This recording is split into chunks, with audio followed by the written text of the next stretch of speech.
Hey, Ken the Solar Guy here. Well, I just want to take a minute. We just hit another milestone here in our solar experience. As of just moments ago, we just cracked the $5,000 revenue saved on our system. So, as you can see, we just saved just over $5,000 just a little bit ago. Yes, I have my neck collar off. I'm allowed to do that every now and then, just for as long as I don't move around, just to kind of get a break.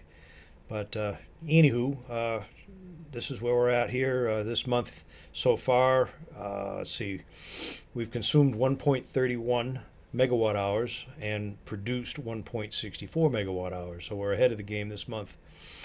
So that's where we're at. Another milestone reached. We're at the $5,000 mark for savings, and we're just going to keep on rolling. We get into anything else here, I'll hit you back soon. Bye.